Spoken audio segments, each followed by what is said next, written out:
বন্ধুরা, আজকে সাবুদানার কাচের পায়েসের রেসিপি নিয়ে আপনাদের সামনে চলে এসেছি। আর এই পায়েসটা মুখে দেওয়ার সাথে সাথে মিলে যায়, আর একবার খেলে বারবার খেতে ইচ্ছে করে। তো বন্ধুরা, এই সাবুদানার পায়েসের রেসিপিটা সঙ্গে থেকে দেখুন, আশা করি ভালো লাগবে। তো বন্ধুরা, এখানে আমি এই সাদা বাটিটা দিয়ে 1 বাটি সাবুদানা নিয়েছি। বড় সাবুদানাটা অবশ্যই নেবেন। আর এখানে 1 বাটি, ওই বাটি দিয়েই জল নিয়ে ভালো করে চামচ দিয়ে মিশিয়ে ঢেকে রেখেছিলাম 20 মিনিটের জন্য। তো 20 মিনিট পরে দেখুন, ঢাকনা খুলে দেখেছি অনেকটাই সফট হয়ে গেছে। এটা একটুখানি মিক্সিতে দিয়ে ঘুরিয়ে নেব। আর না ঘোরালেও চলে, আরও 20 মিনিটের মতো রাখতে হবে, না ঘোরালেও চলে। তো যাই হোক, আমি 20 মিনিট রেখেছিলাম, তার জন্য একটু ঘুরিয়ে নিয়েছি হালকা, দেখতেই পাচ্ছেন। আর এবার আমি চামচ দিয়ে সবগুলো সাবুদানাগুলো পেস্ট বার করে নিচ্ছি। নিয়ে এবার ভালো করে এটাকে মেখে নিতে হবে। ভালো করে মেখে নিয়ে ছোট ছোট করে আমি নারকেলের যেরকম নাড়ু বানাই, সেম এরকম নারকেলের নাড়ুর মতো এইভাবে হাতের মধ্যে তালায় দিয়ে এভাবে গোল গোল করে সবগুলো আমি বানিয়ে নেব। দেখুন বন্ধুরা, কাউকে যদি এভাবে বানিয়ে দেওয়া যায়, ভাববে যে নারকেলের নাড়ু, তাই না বন্ধুরা? তো চলুন এবার সবগুলো বানিয়ে নিচ্ছি। দুটো মতো বানিয়ে দেখালাম। এই দেখুন কি সুন্দর হয়েছে।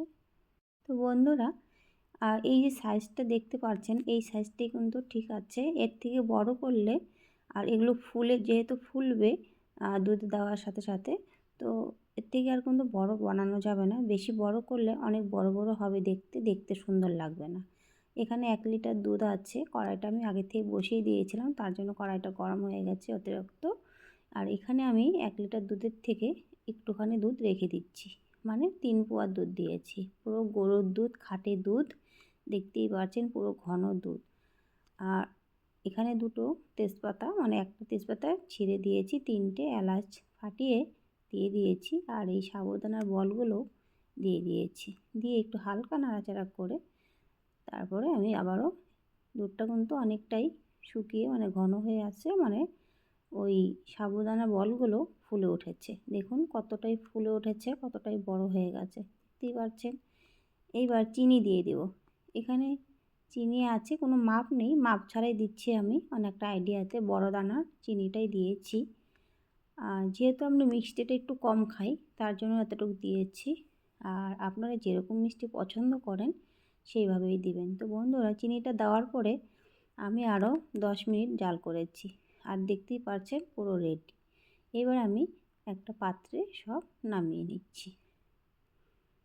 তো বন্ধুরা, দেখতেই পাচ্ছেন কতটা সুন্দর হয়েছে দেখতে। একদম কাচের যে পায়েস নাম, সে কাচের পায়েসের মতোই কিন্তু লাগছে দেখতে, একদম কাচের মতো লাগছে বলগুলো দেখুন। আর কতটা সফট, কতটা তুলতুলে, একবার মুখে দিলে মিশে যায়। আর একটা মুখে দিলে মনে হবে সবগুলোই খেয়ে নিই, আমার তো তাই মনে হয়। তো বন্ধুরা, সাবুদানার কাচের পায়েসের রেসিপিটা কেমন হয়েছে অবশ্যই কিন্তু কমেন্ট করে বলবেন। এবার আমি অল্প কাঠবাদাম দিয়ে দিচ্ছি, সুন্দর করে সাজিয়ে দিয়ে দিলাম। তো বন্ধুরা, আজকের মতো এখানেই, আবারও নতুন নতুন রেসিপি নিয়ে চলে আসবো।